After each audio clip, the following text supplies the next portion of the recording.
Hello and welcome to another Eudemonia video.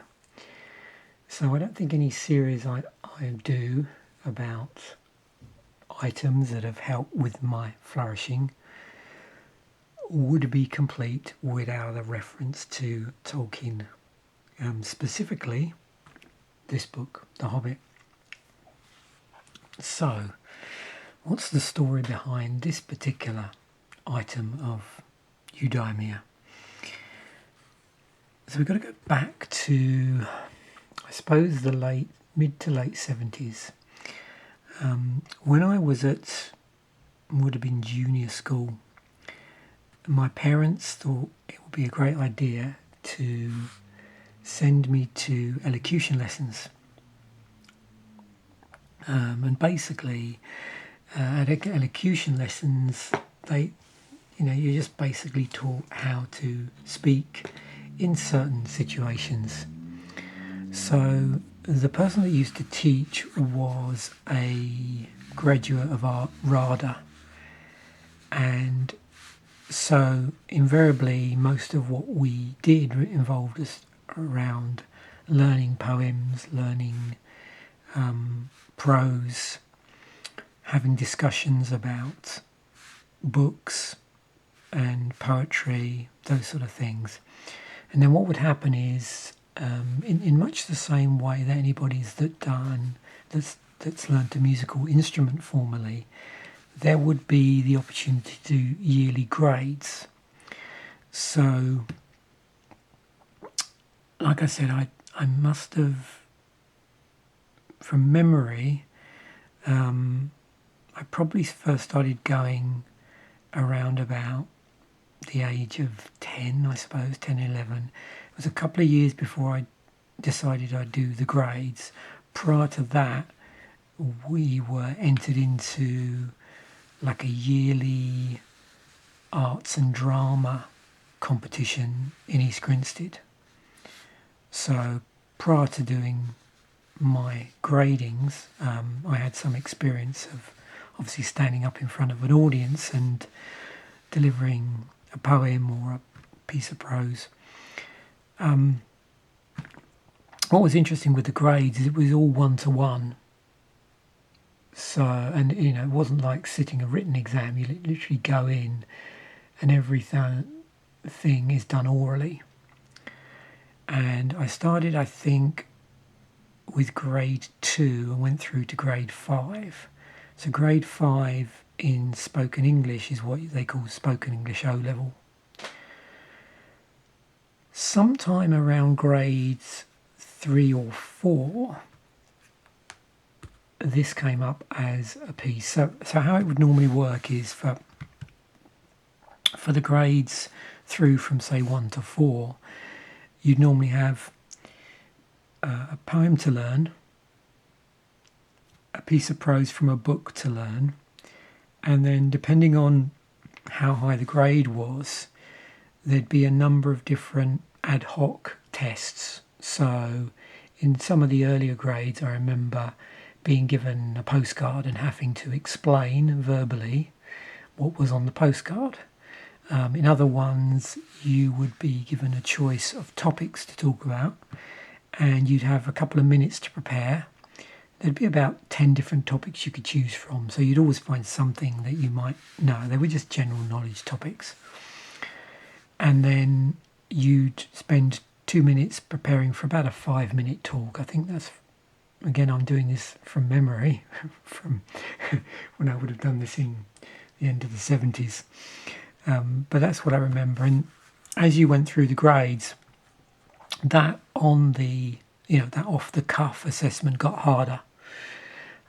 Until when you went to do grade 5, which was your spoken English O-level, it was all on the day.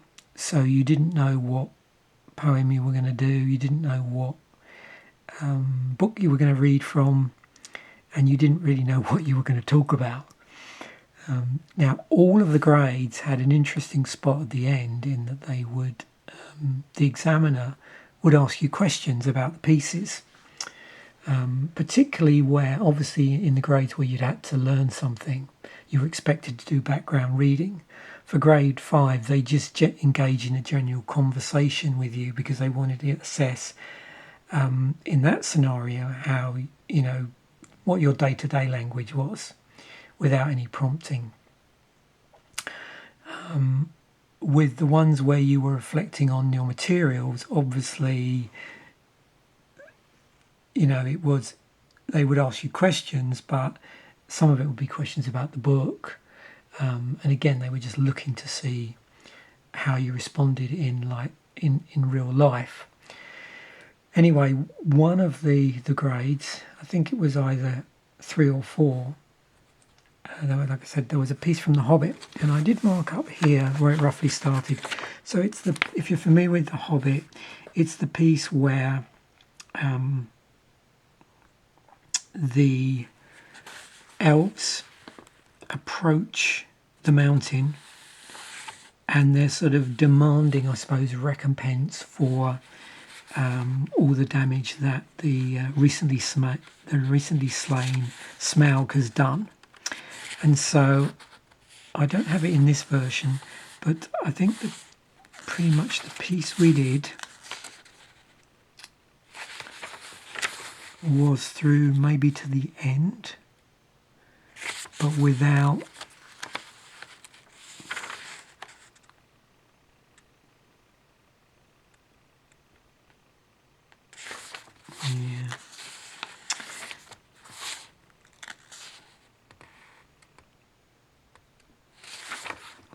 pretty sure it's that, because they come back a second time from what I remember.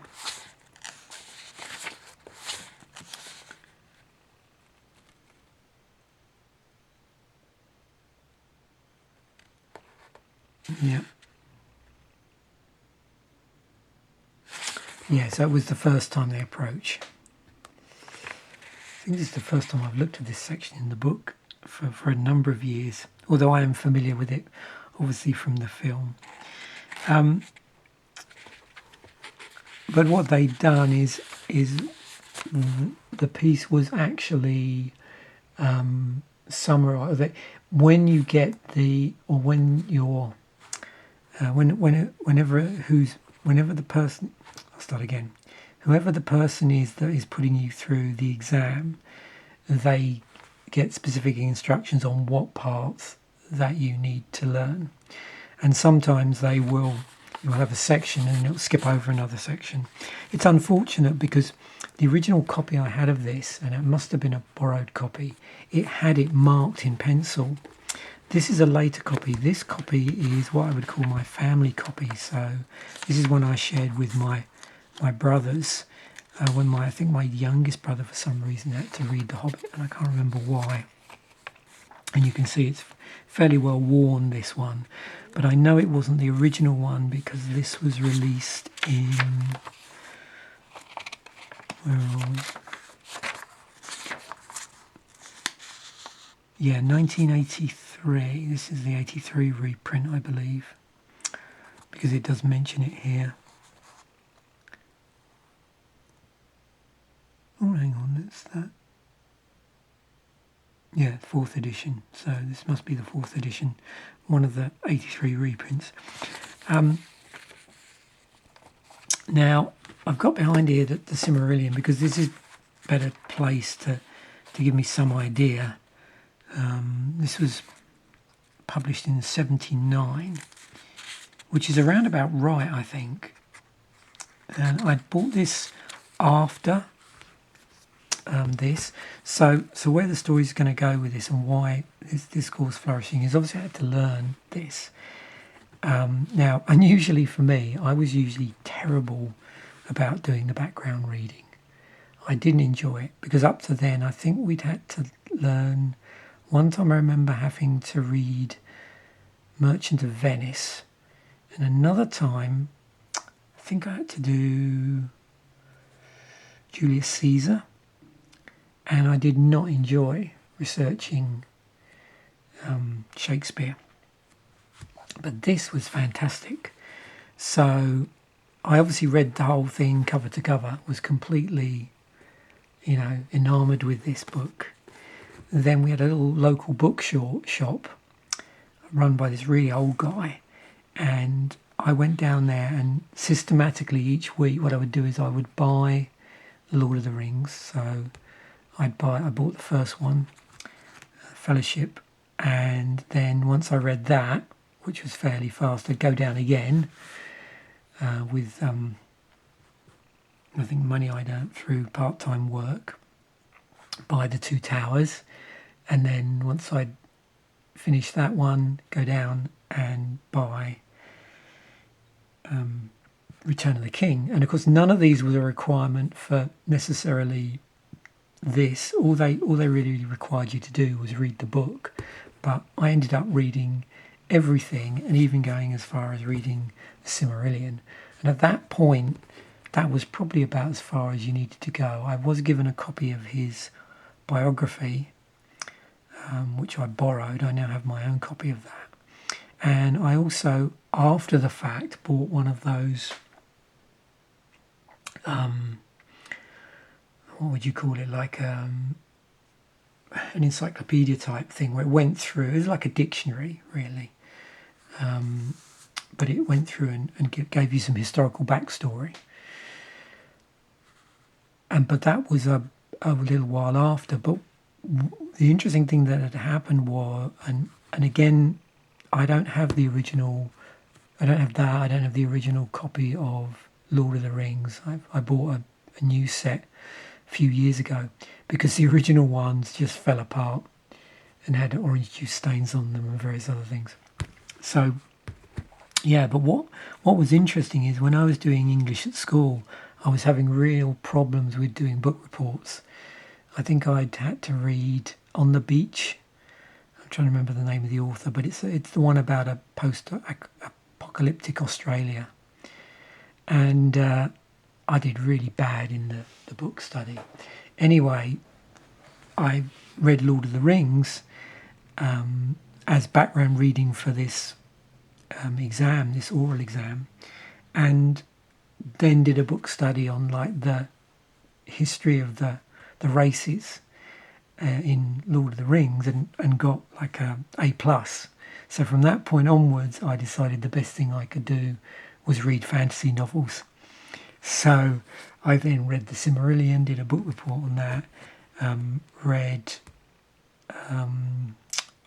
what's that? I'm just trying to think of the name of the author now. Susan somebody. She does a lot of fantasy writing based loosely on UK myths and legends. And her name's gone now. It'll come to me after I've done the video. And those sort of things. So basically I decided, my best stuff to read was fantasy because I really enjoyed it.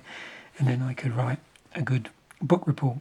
So what I'm getting at here is this basically transformed me on so many different levels. Obviously because I was engaged in it, it improved everything that I was doing as part of the exam. Then I was able, off the back of this, because prior to this I had read hardly any fiction at all. I was strictly non-fiction guy. Just everything I read was non-fiction. And so this really contributed. And then from that, just the whole, everything onwards. So the films, and I have no problem with, the fact that they turned The Hobbit into 3 films personally, because I've always tended to view films as potential reboots. So I never really had a problem with that, even if they changed the story. I must admit, when I watched the original Lord of the Rings, there were one or two things that I didn't like, particularly around the Faramir plot line, where there's that whole thing where they end up, is it in Osgiliath or somewhere like that, where they obviously never went in the books. And there's a line in there where someone says something like, "We're not supposed to be here." And I'm thinking, you're not supposed to be here. You were never here in the book. But then after that, I sort of got over it. So So this is another one of my flourishing items. It's The Hobbit by J.R.R. Tolkien, and it's just has contributed to so much, and I thought it was the best one to do as a book in the series. There'll be other books, not necessarily other Tolkien books, but I'm sure there's a lot of just probability wise, I imagine there's a number of Tolkien fans that probably watch my videos. So thanks once again for checking out the video. Bye for now, and I'll see you in the next video.